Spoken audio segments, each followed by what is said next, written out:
My name is Martin Cloonan. I am the director of the Turku Institute for Advanced Studies at the University of Turku and sometime popular music scholar. It's a real pleasure for me to welcome my distinguished colleague and friend Simon Frith here this evening. I'm delighted to see him in Turku. Simon is currently Emeritus Professor of Music at the University of Edinburgh, having previously held positions at Stirling, Strathclyde and Warwick in the UK. He's also the author of several seminal books, including The Sociology of Rock, first published in 1978, Sound Effects from 1983, Performing Rights 1996. Then I'm going to give you the sort of highlights of his other co-authored and edited books, which include Art into Pop, On Record, Music and Copyright, and the Cambridge Companion to Pop and Rock. I think he's also one of the few popular music scholars to be translated into Finnish. A couple of his books were translated into Finnish, and he's certainly the only one popular music scholar that I know that has had a book published about his work, which was Popular Music Matters, published in 2014, the same year that Simon had a 3-day conference held in his honour about his work. In an article I wrote a couple of years ago, I compared Simon's influence in popular music studies to that of Marx in the social science. He's such a kind of seminal figure that you have to engage with his work, whether you like it or not. I'm kind of ambivalent, and no. I actually, of course, really like his work, and it's a real pleasure to welcome Simon here today. There's still some seats at the front if people.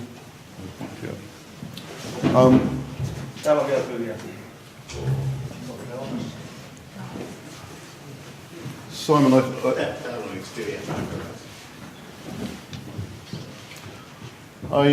think this is your first visit to Turku. I think so, because I can't remember it. So if I hadn't been here, I definitely would remember having been here. Have you been to Finland much before? What have your impressions been when you have been here? Well, I've been quite often, particularly to Tampere and Helsinki. I originally came because I was researching the European music industry. And Finland was one of the pioneers of getting the state to invest in music through, I think it was called Finnish Music Export. And there was a guy, whose name was Jerry Mwiku, who was in charge of that. And so I came over here originally to interview him about that project. And of course, I'm not sure if it was exactly the first, but it was certainly the first I knew in Britain as being very efficient. And it was soon imitated by other Scandinavian countries, by Iceland, and most interestingly in some ways, by France. And so for me, Finland was always a very interesting place in the kind of context of European popular music culture.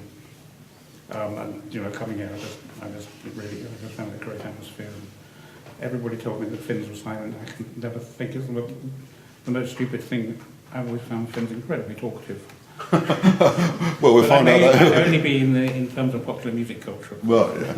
We might find out that later when I throw it open to the audience for questions later. I'd like to ask you about the first thing you wrote about popular music. I've asked you about this before, and you had quite a good story about the first thing you'd ever written for a student magazine, and I'd like you to share that with us today. I went to Oxford University and they had a magazine called ISIS, and they didn't really cover popular music, they covered jazz. And I wanted to persuade them to cover popular music, or at least I wanted to write about popular music. And I originally posited them that I'd write about the relationship between jazz and popular music. But before I did that, I did do some stuff on that. I got very interested because I was a rather odd pop fan in Andrew Lou Goldham, who was the manager of the Rolling Stones. And he was a kind of mysterious figure who was never interviewed. So I thought I might be able to persuade him to be interviewed by me coming from a prestigious university student paper and talking to him rather than talking to the Rolling Stones. So I got in touch with his office. I can't remember how I did it, but eventually I got a message back saying he would talk to me, telling me where his office was, and I went up to his office. Arrived in this very nice, modern, plush building, taken up in the lift, sat in this waiting room, sort of a little room not on like this, and then nothing happened for 10 minutes. And then eventually 2 people who looked vaguely familiar came in and sat down, and I assumed they were waiting like I was. So still nothing happened for a few more minutes. And one of them said very aggressively, "Are you going to talk to us then?" And I then realised it was Mick Jagger. And I said, no, I didn't come here to talk to you. I came here to talk to Andrew Golden. And they said, well, Andrew Golden doesn't give interviews, so you have to interview us. So my first interview was an extremely both embarrassing and hostile encounter, but I did find it fun. So that's how I started. So it took you 10 minutes to recognise Mick Jagger and Keith Richards? Well, I wasn't expecting them. and they weren't on their, like all pop stars, they weren't in their stage clothes and they weren't as big as they looked on television. And they were kind of scruffy, but then I kind of was expecting that in one way. But no, I mean, I was being, if I'd been thinking at all, but I was incredibly nervous. And I just thought they were probably bodyguards for Andrew Golden. And then was the second group you interviewed the animals and their accents, their Newcastle accents were so thick you couldn't understand the answers to your questions anyways. The things I did on jazz was an interview with Manfred Mann, who was South African, but he was a very well-spoken, nice-mannered man. And I interviewed him in his house in Barnes, which is quite an upmarket part of London. Very, very good and very interesting. And I then arranged to interview the animals, who had, some of them at least had a very straightforward jazz background. Eric Burton started as a jazz singer. And they arranged to meet in a very small drinking club in London, which was quite noisy. And they have very broad Geordie accents, which is a Newcastle accent, and I could not understand a single word they said, especially when they all talked at once. So that was, again, an interesting experience of how to prepare for an interview. You have to learn Geordie in that case. So not recognising the Rolling Stones and then not understanding the animals. Not the most auspicious start to your career. But that's when I realised I had to be an academic. I think one of the many distinctive things about your career is that you've mixed serious journalism in some of the leading journals and newspapers with academic writing. And here I have a couple of questions. What do you think are the most important differences between journalistic writing and academic writing? And which one do you enjoy most? To take the first one first, the most important difference between journalism writing and academic writing is that journalism writing matters a very great deal for a very, very short period of time. So on the day it comes out, it's kind of significant. But within 24 hours, everybody's completely forgotten it, including yourself. And so it means that you learn not to take what you write very seriously. It's not for posterity. I mean, in a different interview, I could go through a number of stupid things I've said in newspaper articles. Or, famously for me is when I reviewed Johnny Thunders playing in Manchester, and the Support Act was a band which I'd read a few things about but didn't know much about, called the Smiths. And in my review, I said, one thing is certain, is the Smiths will never make it. Now, of course, I wrote that, but nobody remembers I wrote that. It's completely vanished into the newspaper archive in a place like this. So I think that was the most important thing, is that you get used to the fact that your writing doesn't really matter. But it's read by a lot of people who may or may not have any interest in it. Whereas academic writing, you are writing in a sense to have your books on shelves like they are here, and that people, you want to feel that in 10 years' time, someone studying the subject will still think what you wrote is worth reading. So it's a very different thinking about it. The other thing, interestingly, which is kind of opposite of what you might expect, particularly when I started writing for American magazines, American newspapers and magazines have what are called fact checkers, and they are depending on how much money they've got, they are absolutely rigorous in making sure that everything you say you can document and prove. So if you quote David Bowie saying something, you have to be able to tell the fact checker where he said it and how you can prove that he said it.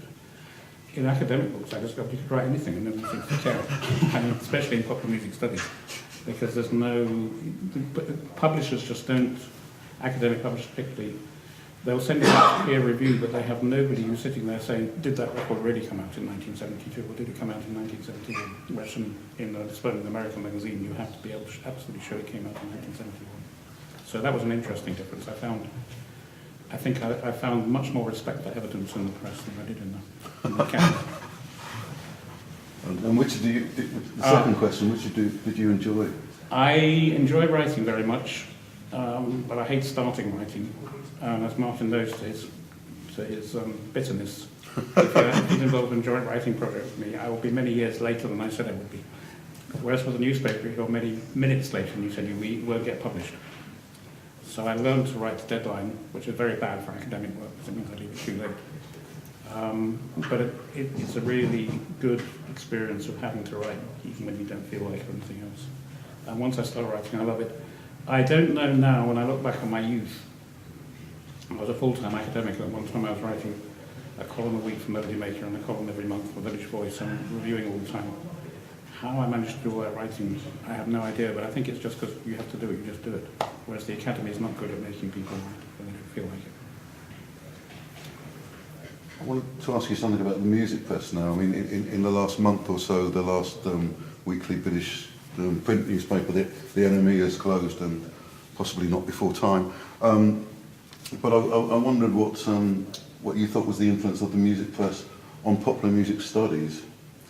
I think the influence of the music press on popular music studies was immense when popular music studies started.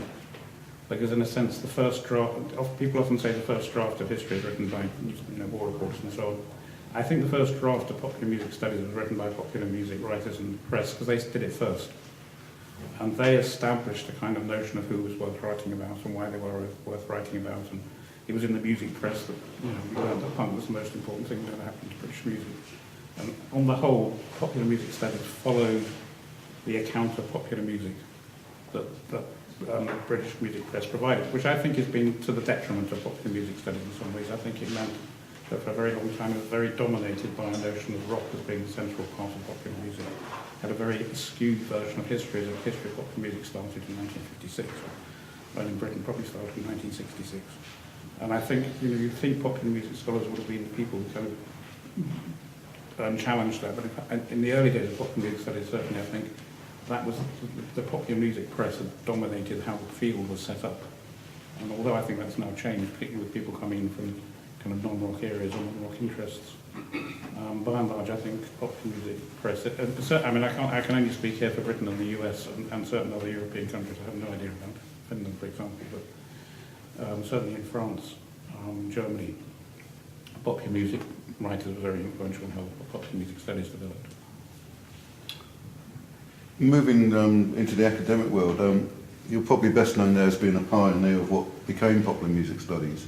Your first book, The Sociology of Rock, was published in 1978 in, I guess, what we would now call the sort of beginning of the post-punk era. A very pioneering text in a lot of ways.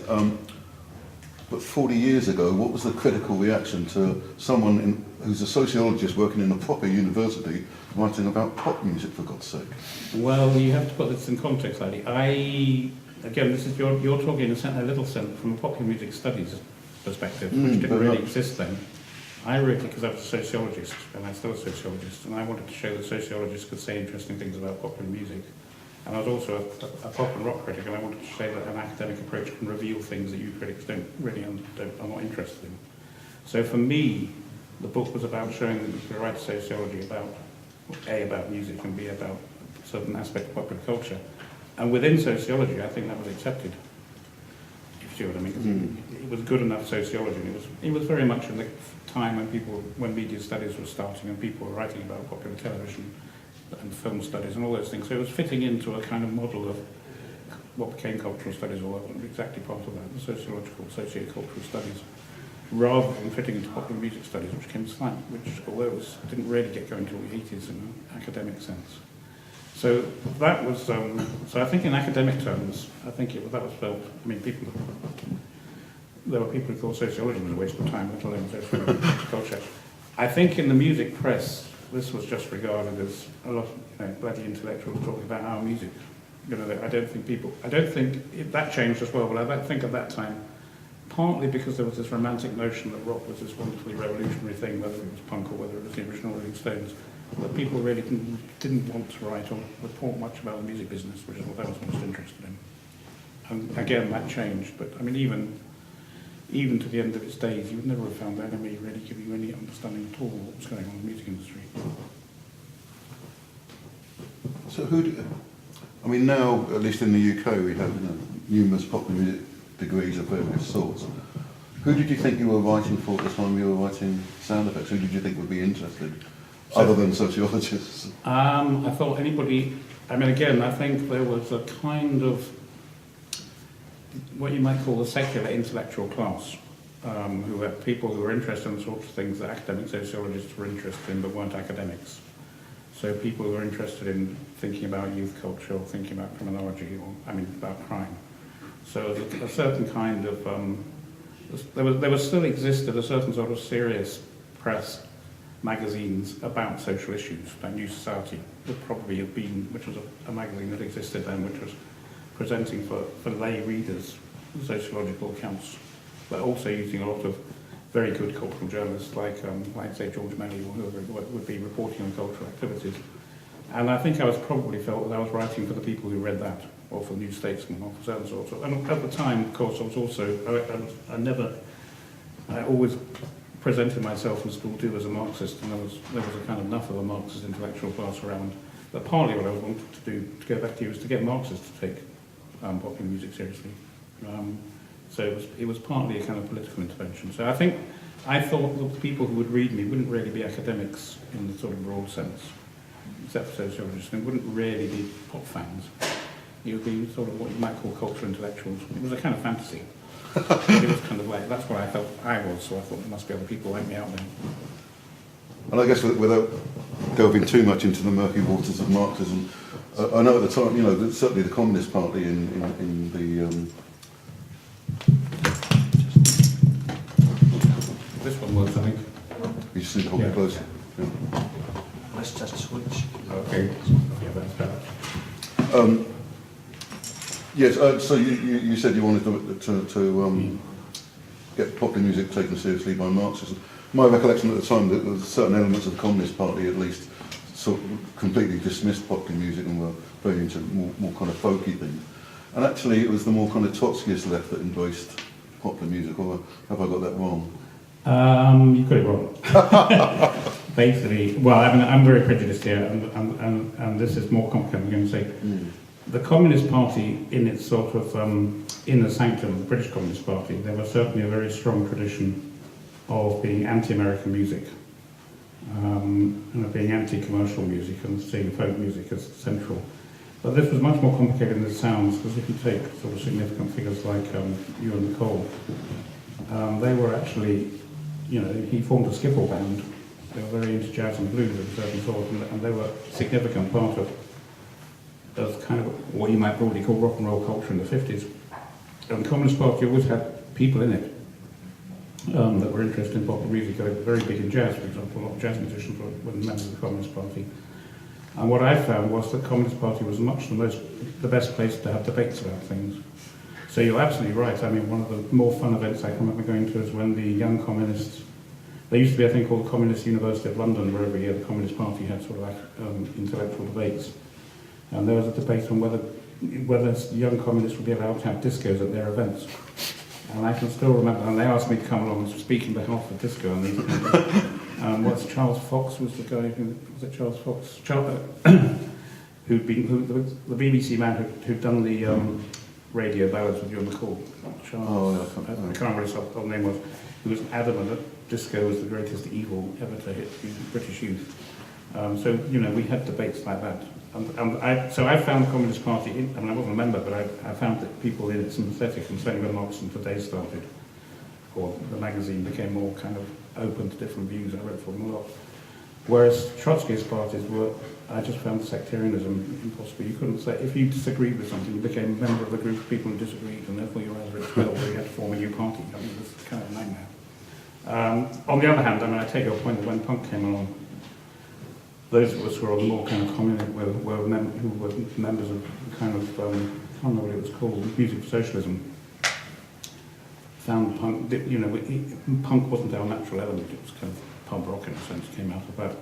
Whereas the Socialist Workers' Party was very quick and to see that you had to kind of intervene in what was happening to punk politics. And Rock Against Racism was clearly their initiative, although in Coventry where I live, the Rock Against Racism stuff was organised by another one of the Trotskyist groups. It wasn't just WP, it was somebody else, I can't remember. So I mean, I did kind of go to lots of meetings with all these different groups, but I was always on the Communist Party or the Libertarian anarchist groups. Big Flame, that was the other one. Oh, Big Flame, yeah. Getting back to your career specifically, the Sociology of Rock was then republished in 1983 as Sound Effects. What are kind of reformatted and republished, and what had changed in the intervening years? What was it? Well, that was simply to do with publishers. Sociology of Rock was commissioned because a publisher in Britain, Constable, had a series on media. And the person who edited that series thought it would be good to have something on popular music, and I was approached. Once it was published, it was then sent to American publishers. And the American publisher was most interested in was a non-academic lefty publisher called Pantheon, which was successful at those days. And the editor there, who became a friend, really liked it, but said if they were going to publish in America a non-academic book, it had to be written so that people who weren't academics could actually enjoy it. And so I went systematically, she went through it and, would write down in the margin incomprehensible rubbish. I put something like ownership of the media production, which I had no idea what you're talking about. So that was rewritten in a sense to get a different audience, partly because it was American and partly because they wanted to try and get a much bigger audience of lay readers.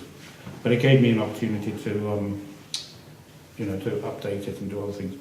The funny thing for me is, in retrospect, I actually think that I much prefer the original Sociology of Rock, because it was incredibly boringly sociological, so it was very defined in exactly what I was talking about sociologically and statistics and things. And Sound Effects is a better read, but it doesn't have quite that sort of, what I still think of I prefer, which is sort of academicism, which is what it's supposed to be. I guess, but by the time Sound Effects comes out, you were a founding member of the International Association for the Study of Popular Music, which is founded in 1981, and I guess in some ways has gone to strength to strength insofar as it's grown. In retrospect, I guess this might be seen as the sort of the beginning of the institutionalisation of popular music studies, and I wondered if you had any reflections on that, on the role of the ASPM. Yeah, yes, but it was interesting. I mean, in Britain, I slowly realised there were a small group of academics who were studying popular music who didn't come from sociology or youth studies, which is where I started, or human cultural studies, but interestingly tended to come from music departments where they'd had a big emphasis on studying American music, which meant that you studied black American music, which meant you studied jazz and blues and rhythm and blues. And the two key departments in Britain were York, under Wilfred Mellors, who was a professor, a big name in musicology, but whose interest was partly in secular American music. And Keele, where a guy called Peter Dickinson was again, a distinguished composer, but also had set up an American Music Studies Centre. And the first proper popular music conference in Britain happened probably in 1979 or 80 in Keele. And that's when people like Richard Middleton, who came out of York, David Horn, who was a librarian but was a specialist in American music, kind of the first time I met people like that, and other people who were involved in original popular music. And one of the key people there was a man called Philip Tagg, who was actually teaching in Sweden, who turned out, rather to my surprise, to have been in the same boarding school that I was at, only because we were in a different house, we didn't really know each other. But he was the star music pupil when I was at school, he was the organ scholar. Now he had a whole different lot of links, because he was in basically an education department, which was with kind of lefty music educators in the Scandinavian countries and Holland. So when JASPM was set up, it was a funny mixture of academics from a number of different disciplines, but primarily interested in black music, and people who had a much more practical notion of that the real problem, what was happening in, and again, this probably has echoes in Finland, but particularly in countries where there were quite tight rules on what sort of music qualifications you had to have in order to be able to teach music teachers. And people found that they were getting pupils who really wanted to learn about popular music, who had teachers who had no interest in popular music and knew nothing about it. So in order to resolve this, you needed to get different sorts of people recruited to be teachers, but there were rules about who could be teachers. So there was a kind of radical push about making popular music studies an aspect of education, not just in universities, but all the way down. And a lot of those people were also involved one way or another in communist or communist-type parties across Europe. So the original JASPM was actually quite a political organisation designed to address policy, very much designed to be involved with musicians who were also music teachers, and which the academy was somewhat secondary. So the British representatives were a bit, were slightly different from the other ones, although lefty on the whole. So when it started, and certainly for the first and second, the conference that was first of all in Canada and then in Italy, it was still very much that sort of organisation. for me, and this will make me sound very prejudiced, I think institutionalization started when the Americans took over. Because the Americans had a much bigger academic block, and a lot of them, and the American members were almost entirely academic musicologists who wanted to study popular music in fairly conventional musicological terms and had no interest in politics, really, and surprisingly little interest in black music, and certainly not much interest in issues of music policy or music education. And they slowly, as it developed, I think that model of the American Academic Studies Conference, where you go there because you have to meet somebody who might give you a job and all that stuff, that slowly became part of the institutionalization. So I think it did change. And I think the change was inevitable because once you get established as an academic subject, you become an academic subject, you can't fight that.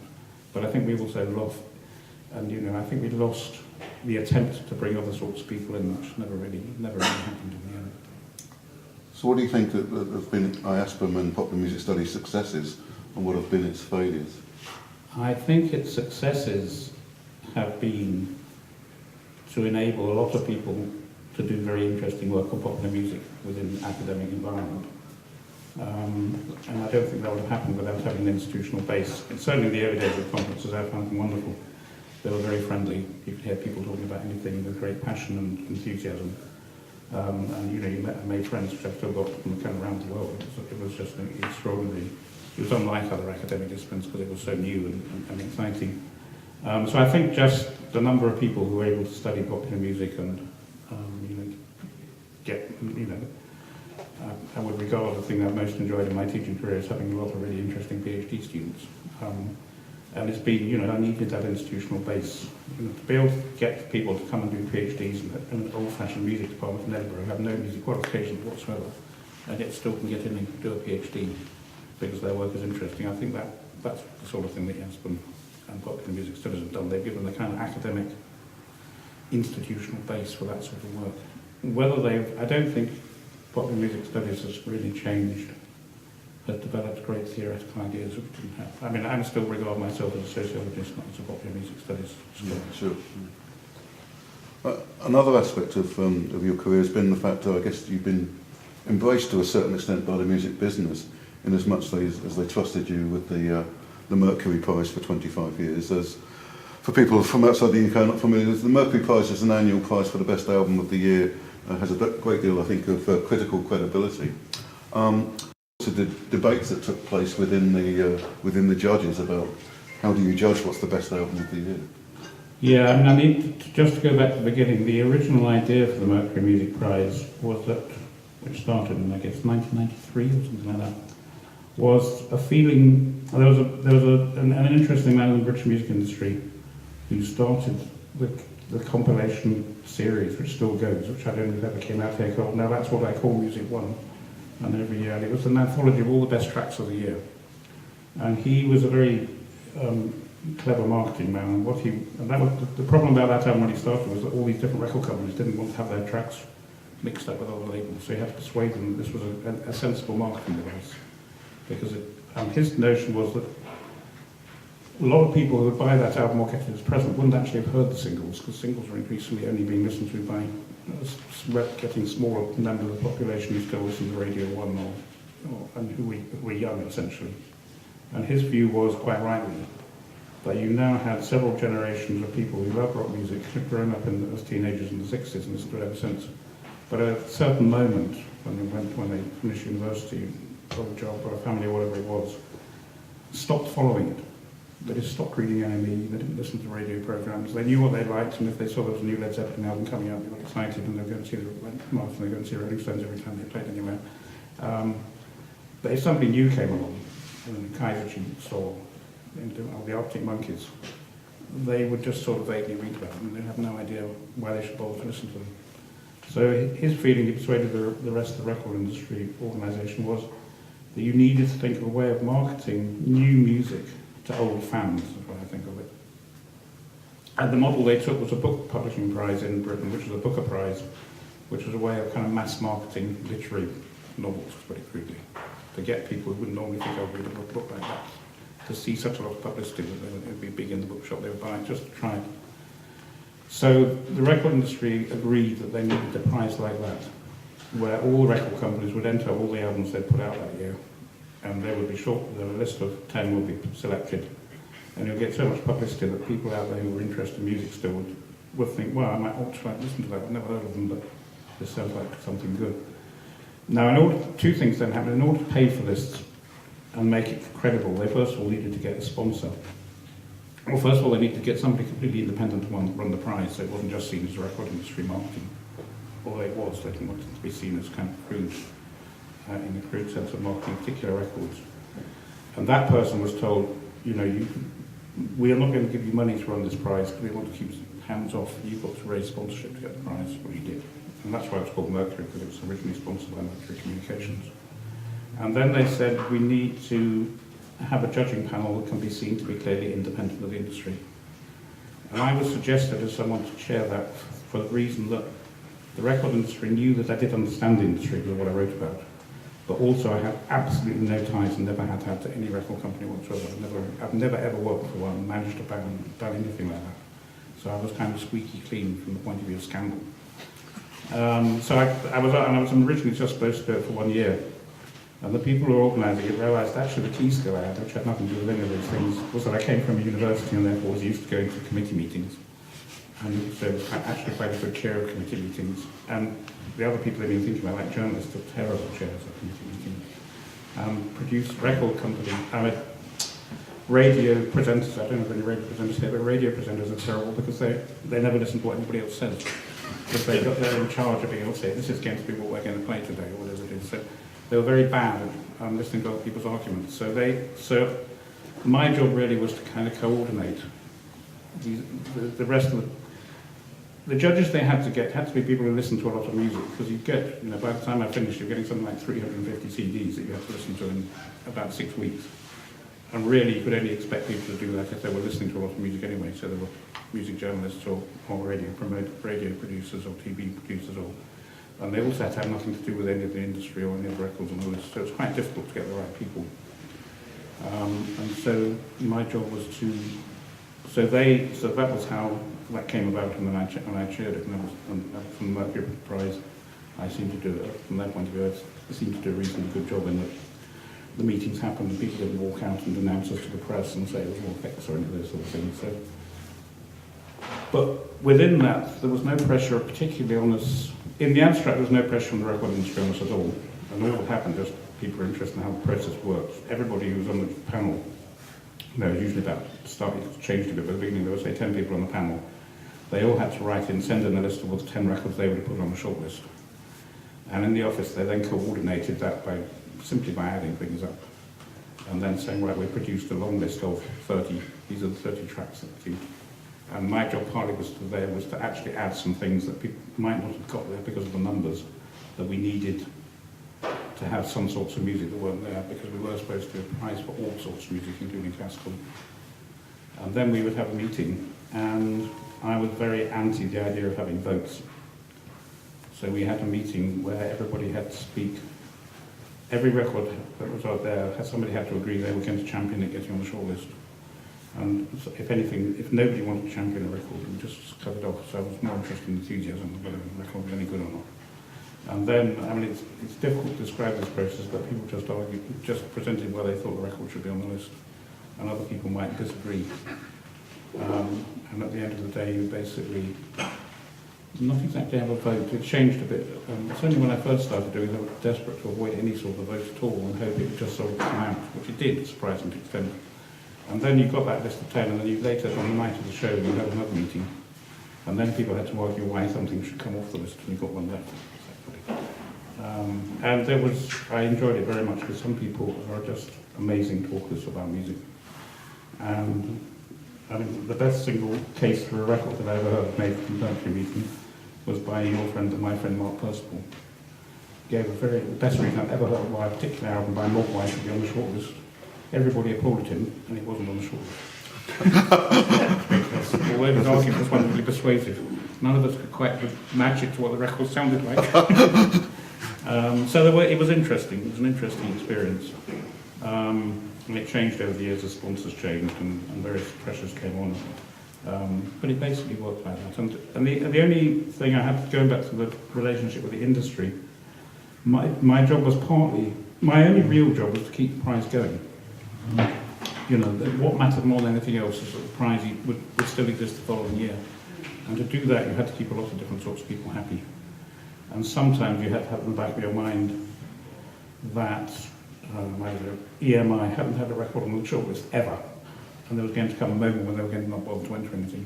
Although, interestingly, in fact, I think they went on never having a record ever. And the person who took over from me as chair, and that in that period had been boss of EMI. And I asked about that, and he said, well, from his point of view, the prize was a good thing. It was really irrelevant that one of his records got on. It was encouraging people to listen to music. So I think a lot of people in the industry had a very sensible attitude to what it was for.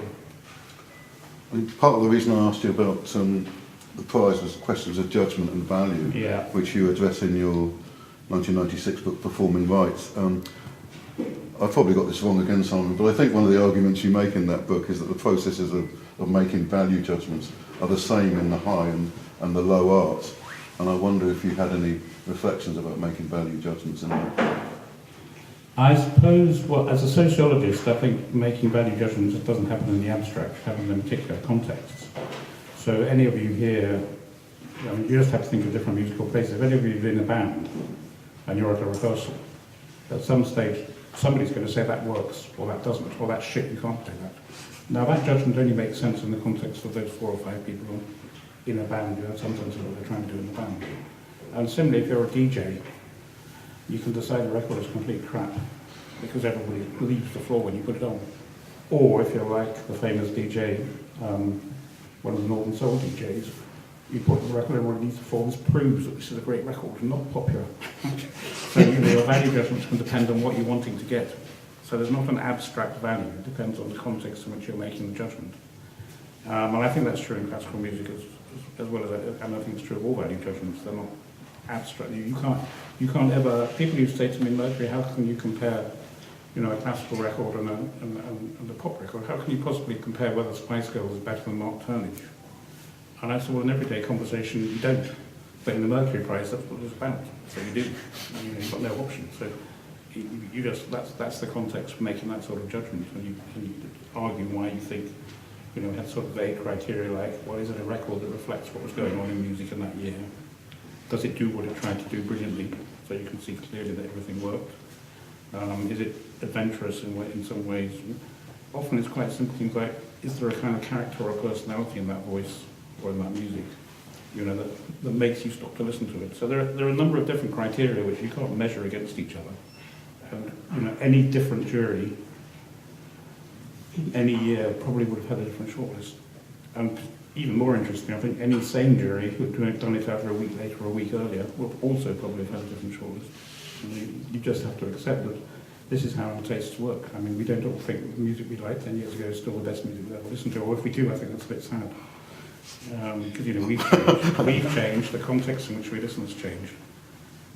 So I was always interested in that book, I was particularly interested in how one of the great pleasures of life for me, and I assume people still do it, is talking and arguing about music.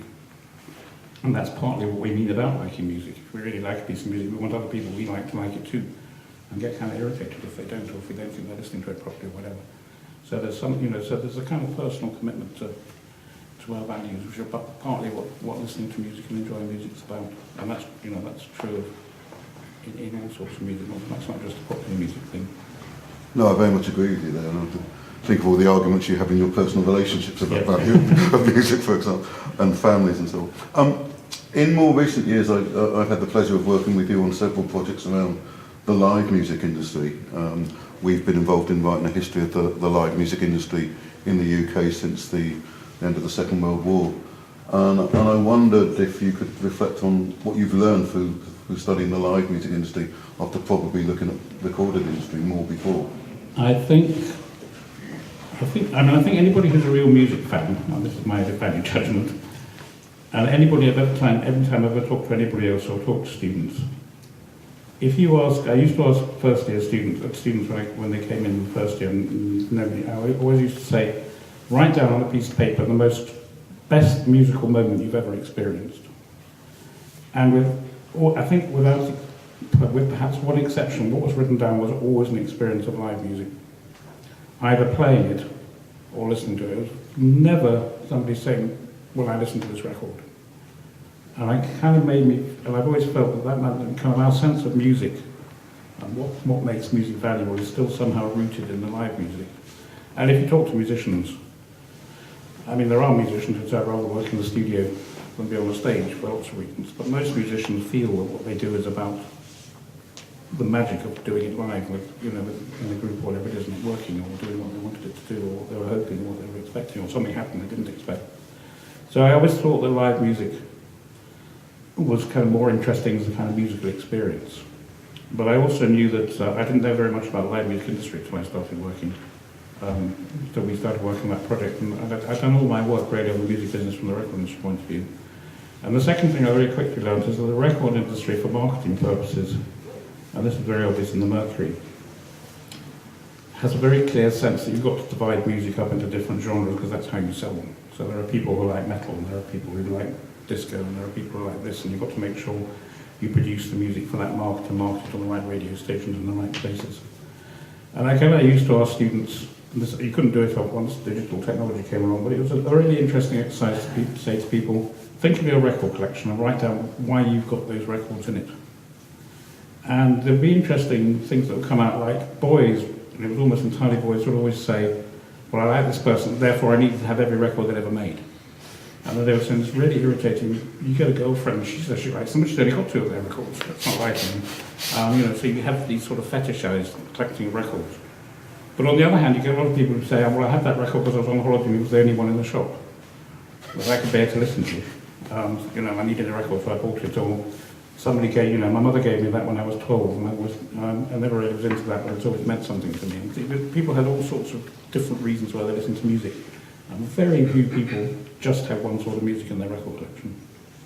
So I thought the record industry was giving us a kind of false notion of how music listening works. And once you start looking at live music, you realise that those sort of musical divisions are much more problematic in live music. Partly because most live music venues put on all sorts of music. And so there's a kind of overlap in people who are going for one reason or another. But partly because once you look at live musicians' careers, you suddenly realise that people actually don't know how to change what sort of music they play according to what jobs are available or what they can, what jobs they can get or what they can do. And that's, one of the things that's interesting in our first volume was the kind of overlap between classical musicians and military musicians and brass bands and these areas of music where people became skilled in particular instruments in quite different contexts, but then played across all of them. So I think for me, it was particularly interesting to think that focusing on genre is very problematic. And in the volume that we're just working on at the moment, the volume 2, which is really about the 60s and 70s, and when you start looking closely into things like punk, it's quite hard to distinguish punk from all the things around it, what musicians did before and during and after. It's not really, there was a pure punk musician that only ever played punk, and it wouldn't make sense. And similarly, that's one of the reasons why I love Spinal Tap, the film, because you see that band that keeps changing its image according to what television is, right? And there's a very nice Irish film that we saw recently where you see this kind of post-punk teenagers, and every time they see a new band on television, you have a picture of them going to school the next day, they've all completely changed their hairstyles and their musical tastes. And, I think, it's a joke about that, but on the other hand, it's kind of how we listen to music. Something new comes on and we think, yeah, I really like that. And I think live music, you get a much better sense of how that musical change, both musical change and musical stability works. But, I think you probably agree that one of the things that's very fascinating is how much things haven't changed in some ways in the history of live music. How much, if you vanished or been Rick Van Winkle and fallen asleep in the middle of the 1950s and came back now and went around Glasgow and went to gigs, I don't think you'd find it completely surprising what you heard. I think the big change you'd probably find is it would sound louder, but even that might not be the case. I don't know. I've got one final question, and I'll open it up for people. One of the other things you've done in your career is do lots of interviews with people, some fairly well-known people. And I wondered if you could tell me who your favourite interview was and who your least favourite interviewee was. My favourite interview by far was Brian Ferry, because he just was about I think Roxy Music had probably just finished, or finished for a working band for a while, and he was about to make his first album, which I can't remember which one, which had For Your Pleasure, one of those ones which has cover versions of lots of things. And I went to interview him in a flat in London, which I think actually belonged to his sister who was there. And he was sitting on the floor surrounded by singles and 78s, singles and LPs, trying to work out which would be the best tracks for his album. And it was just like having a conversation with somebody who was friendly, had similar musical tastes. And I couldn't believe afterwards that this was the Brian Ferry I read about in all these interviews about what sort of precious sort of arty person he was. I did actually sometimes wonder whether it wasn't Brian Ferry at all. But it did look like Brian Ferry. So I really enjoyed that interview, and that largely was because it wasn't what I was expecting at all. It wasn't like a star interview. The worst interview is not necessarily the one I least enjoy, but the interview for me was the most unsatisfactory by far, was with Paul Weller of the Jam. Because I very much like the Jam anyway, but I thought he was a brilliant songwriter, as I still do. And I'd read some interviews and I thought he was actually interested in songwriting, and therefore I could talk to him. And I was actually in an unusual interview. I was doing it preparatory for the BBC because they were going to make a school music programme and they wanted to use Paul Weller to talk about songwriting, and as partly I was going to see whether he could say anything interesting about it. And it became very quickly obvious he had no interest in it whatsoever, at least not talking to me about it. And he was only interested in fashion, which I had no interest in.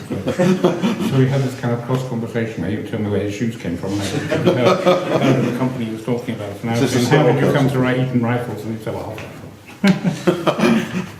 so I thought it wasn't a bad interview. I mean, he wasn't unpleasant, he was perfectly nice, but it just wasn't interesting what I had to ask him. And I was not able to get at what did, and I still don't really know how he managed to write those songs, given how he was in that interview. Well, I hope the people in the audience have been interested to know what you've had to say, because I'll now pass it over and see if anybody wants to ask any questions. I'm afraid I'll need to point as I don't know people's names, but please. Thank you. I'd like to ask a question about live music. Do you think, Simon, that in this age of new liberalistic economics, that the decline of live music venues is irreversible?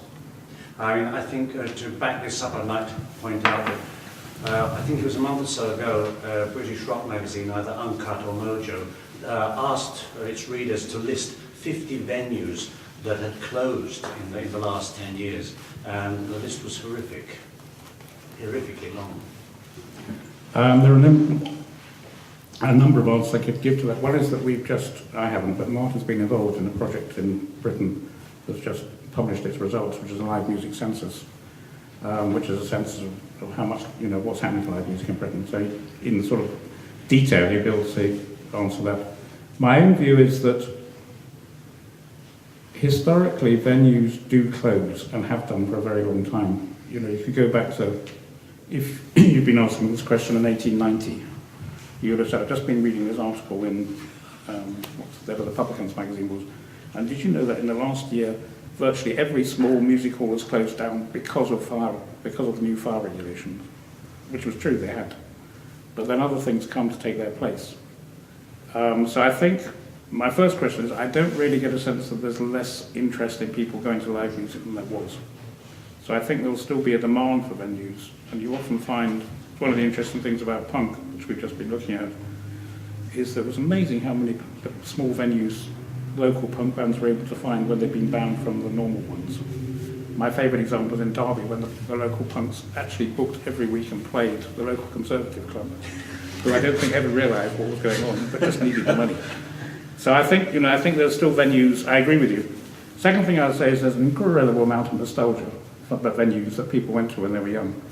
It's what in Britain is sometimes called the toilet circuit, because all can really remember is how terrible the toilets were. And again, I've been reading all these memoirs, and people say how wonderful this place was for going to see gigs. But then they describe what it's like, and you think, I wouldn't want to go there. Crawling in piss and everybody fighting all the time. And this goes on in people's memories. So I think sometimes small clubs close down. It's a good thing they do, because they can't really, sustain an audience. So I think in that sense, again, I think sometimes that list of venues that's closed is reflecting, quite rightly, people thinking that was a nice venue and it's gone. and they don't, and they think the new venue doesn't have the character or doesn't have the soul or whatever. So I think, on the other hand, having said all that, I think there are good economic reasons why and legal reasons why venues are finding it very difficult. And I think in Martin's research there was some evidence that small venues struggle. Yeah, it's a really complicated issue, but I'm a kind of quasi-historian now, and I would say we'd have to look at this historically and think, what's a kind of natural turnover of venues? Yeah. The venues are a business like anything else. They come, they go. Are there particular problems at the moment? Possibly, but if you look over a 100-year period, possibly not. We don't know enough about why venues close, I think. That's the research I personally want to do next. But yeah, I think the other thing I would say, which I find, this is one of the things I found very interesting in our research, I've never really observed how important pubs are in British music culture. And that the pub, as a basic venue, has been the basic venue probably since the 19th century. But I was reading, I read about Sunderland, which after unemployment hit it in the 1970s, they said they still had something like 60 pubs. But the pub is in decline as well. Yeah. Yes, well that's the problem. But the pub is in decline. But I mean, I live in a small town in Northumberland called Hexham, and when I first went there, I thought there wasn't very much music there. But then I realised this kind of peculiar, there's small places, the pubs that you didn't think have music do have music. We suddenly noticed walking past this rather dark doorway that it said folk club every week, and it seemed to be the RAF Benevolent Club was on the other why they're having folk club, and they have another night when you can go and listen to a classic album. So I think people find venues. I think one of the problems, which is probably what you're referring to, which I think is much more serious, is the kind of next stage up venue. I think that's really where the crisis is. I think you can always find small places to play where you're not expecting to make any money, but to find a venue that's big enough to enable the musicians to make a living out of playing there. I think that is a problem, but I think it's always been a problem. Maybe a comment to continue from Dave's comment. I think it seems that festivals have kind of taken the primary place now. It doesn't even matter what bands are playing, it's just the event or the spectacle in Stadium Rock and so on. That stuff just continues to be a big draw. Do you have a comment on that? I do, and I think that, it's interesting. I went to the Sibelius Museum up the road this afternoon, and I was very amused to see the big poster from the Turku. Well, I guess it wasn't the Turku. It was right. Yeah, partly because one of the bands playing was John Heisman's Colosseum, and I've just been reading the autobiography of Dick Hextall-Smith, who writes about that festival. And of course, European festivals in the early 70s were very important for British prog rock bands and British jazz rock bands. So I think festivals have a long, very important history, and they certainly solve a lot of promoters' problems. I think, yes, I think festivals have, but of course festivals, they're kind of, for small bands particularly, they're a kind of one-off. Jazz bands probably, if you're big enough, you can probably make a living going around jazz festivals in Europe in the summer. And, there are other sort of specialists, say folk music festivals, where people obviously depend on for their living on being able to go from one folk festival to another. So yes, they're now absolutely necessary part of the music economy. They solve problems for bands that are big enough to get booked for festivals. The big problem there is how you get the build-up to be demanded by a festival in the first place. Other question? Keegan, and then John. You had the question to your students about what their favorite musical experience was. Yeah. What's yours? Going to see Maze in the Hammersmith Odeon. Because Maze were a band I've never heard of, and I don't know if anybody here has heard of them. They were an American soul band led by Frankie Beverly, and I'd never realised that they were the absolute favourite band of the so-called Southern Soul Boys, which was London teenage boys and girls who went dancing every night. So I arrived at this gig just as a regular event to review, because I was told me I was going to know them, and I thought, well, I'll go and see them. And I just couldn't believe what the audience was like. It was completely packed out. The moment they came on stage, everyone was on their feet and danced all the way through, regardless of seats or anything else. And it was like Frankie Beverly in the band, obviously being played London several times, and just kind of knew this audience. So it was like, how did this community build up completely without me, as I thought I was a good rock critic, knowing anything about it? And the music was wonderful, and the atmosphere was wonderful, and it was so entirely unexpected. So that still lives on as well. If I had to only go to one, if I'm really allowed to ever remember one gig, all the rest would be wiped from my memory, that's one I would keep. John. I'd like to ask a question about a book which is right behind you there on the shelf, Art into Pop. Yeah. And I was wondering if you could place it in perspective now. For me, it was a real eye-opener as concerning the impacts of the art schools on a whole generation of British musicians, but those art schools are closed down now. I went to a British art school back in the day and dropped out, but I was very aware that it was kind of a training ground, or there was an atmosphere of cross-arts creativity, which I don't think you can find to the same extent today. Is that something you should be nostalgic about? I think you raise a very interesting question. I mean, it's my favourite book of ours, partly because I didn't really write it. Howard Holden had read a PhD on the subject and you know, to get a publisher for it. And I was interested, I was fascinated by what he'd done and kind of added the historical context to it. I think somebody once said to me something that I found really interesting, which this was about Britain, which was that if you take the brightest young people growing up at a particular moment, they can choose any of the arts to get engaged in. But for a period in the 60s and 70s, music was the thing that most inspired them to do something arty. And it's also very clear in the whole, in punk, and particularly the significance of fashion and design and all those things that were part of that. But then later on, someone said, well, subsequent generations, music was less significant for them. And other things became significant. So video, at one time, making videos or making filmmaking, and you would find that the kind of brightest boys and girls in an art school would gravitate towards projects that might involve music but weren't centrally music. And I think there's something to be said for that, which in other words, although I think art schools had problems once they had to start becoming like universities and some of their intake changed somewhat, I still think that they still are much more about creativity than, say, conservatories are, because of the sort of students and what they're trying to teach. But I think you're right, that I don't think music is central. You know, I think of a 17-year-old going to art school now, they're not going to think, I'm going because I want to be a musician. They're going because I want to be a graphic designer or a cartoonist, or to work on video games probably, or whatever it might be. So I think it's a very interesting question, because I can't answer why that change happened, but it does seem clear that if you look at what's happened to art schools, although there's still, you know, the art school dances in cities like Glasgow and Edinburgh are still sort of a significant place where the hip kids go and listen to hipper music and certainly wear much better clothes than everybody else. They're not really there because they want to become musicians, like say, Brian Ferry did, or that generation. I was just thinking Franz Ferdinand are probably the last sort of yes, and I think big art school connections certainly in Glasgow. Yeah, I mean there are more than people realise now still, but I think the other thing about art schools was, and this may be one of the changes you're talking about, they used to be incredibly important as venues.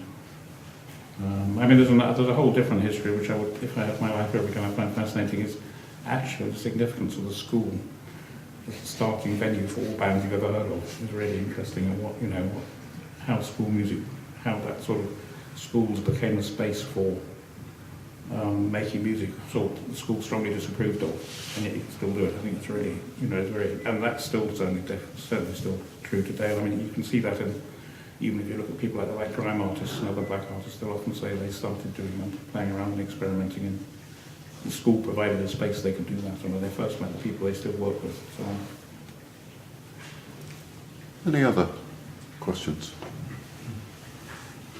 Yeah, you say you've done quite a lot of study on record labels and how they interact with the industry and form the industry in a way.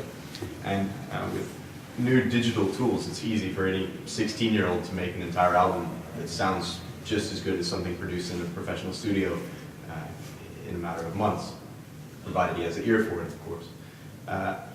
What do you think the role of record labels will be in the future as musicians are more and more capable of producing and distributing their content en masse? I think, again, I can't give you a definitive answer to this, but I would say from my experience so far, we probably misread what record industries did in the first place. I think their significance was always as publishers, rather than as sort of discoverers of music particularly. I think they often took the music on when it had already been shaped through the bands or the musicians' live experience and so on. And the key thing that they could do was that they could get the music heard by people. Now, when digital media and social media came along, obviously there are a lot of other ways of getting music heard by people. But publishers do something more than that. They kind of organise what you hear. And one of the experiences of Mercury must have been was very strong when we were doing it from 1993 through 25 years. We went through just the process you're talking about. One time everybody says, well, the album's now dead. Well, in fact, we've got more and more albums released and people wanting to be on the, they've got the shortlist and things. And it was certainly the case that we completely lost any influence at all on record buying. When we first started, if we put a record on the shortlist, people would go into shops and they had to get hold of the music, listen to it, and you would see the sales go up. But once people would just instantly go onto Spotify and listen to the track and think, oh, I don't like that, and take it off, it had no effect on sales whatsoever. So clearly something had changed. But on the other hand, what changed from the point of view of judges was that we got an increasing number of records that hadn't been through record companies, and they were 95% terrible.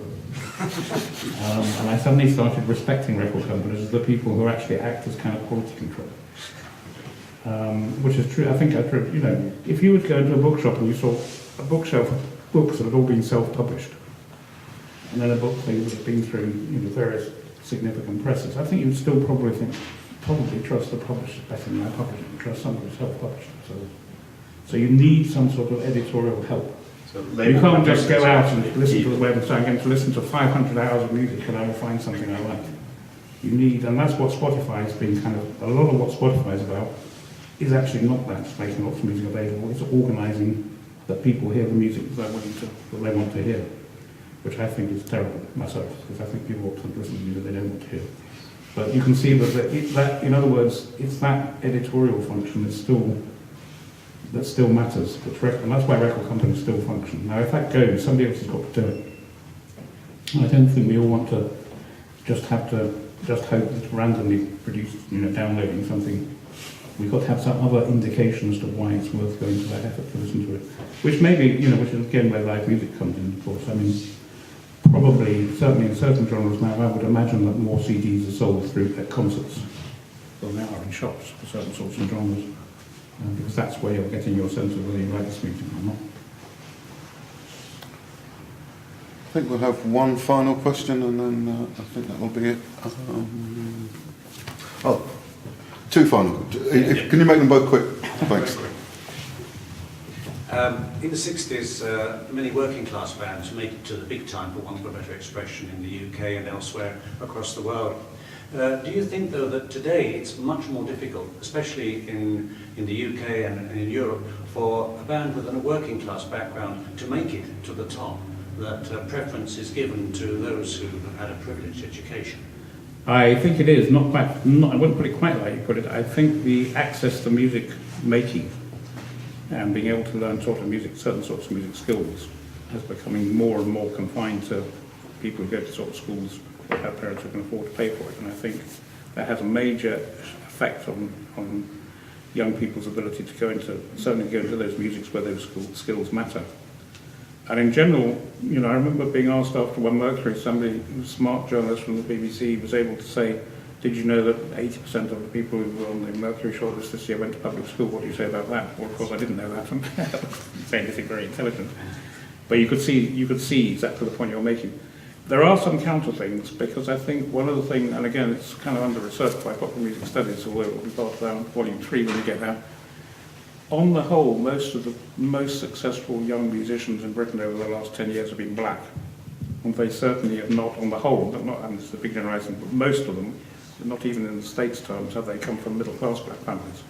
They've usually they're often have an interesting, they're often second-generation African rather than Caribbean these days.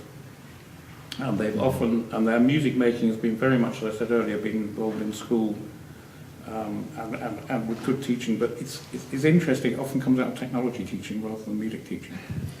I remember when Dizzy Rascal won the prize, he was very interested on how much he owed to a particular music teacher who had, in a sense, been able to bring into their classes working with recording and working with electronic instruments in a way which was quite unusual, but which had an effect on that generation of grime artists. So I think there are exceptions, which is interesting because they're not really studied why that's happening. But in general, I think you're right. But I think there are places where you can see working class kids still coming through, and they have a very uneasy relationship with the record industry, has to be said. Finally, from Cowie. Yeah. Martin mentioned in the beginning that you might be the only popular music scholar translated into Finnish. Has any of your other books translated in any other languages? Oh yes, So, I've got a row of books which are all completely incomprehensible. Yeah, and it's interesting to me. I mean, at the very beginning, when Sociology of Rock came out, that got translated quite quickly into German and Swedish and Spanish. And that was purely because it was an academic book on popular music and there were beginning to be people interested in that. Thereafter, it seems to have been entirely random what gets translated. And it's been translated, I've been translated into virtually all European languages, including Hungarian and Russian. I've certainly been translated into Korean and Chinese, and various other things, which I suddenly see something, or somebody tells me that's been translated. I have absolutely no idea how people pick the ones they pick or why they choose them. And, you know, it must have something to do with what's being taught in a particular country. So yes, but I'm not unusual in this. It's you know, popular music studies is quite international in that sense. I think the thing that's most interesting to me is that I will, possibly before I die, have a book of mine translated into French. Well, I had it, of course, there is somebody working on this now, but they have been for a rather long time. The French have always been very reluctant to translate anything from English, particularly if it's academic. So that will be my proudest achievement when and if it happens. Thank you, Simon. I'd like to end by thanking Kimmy for organising this, thanking you all for coming, but most of all thanking Simon Frith. Thank you.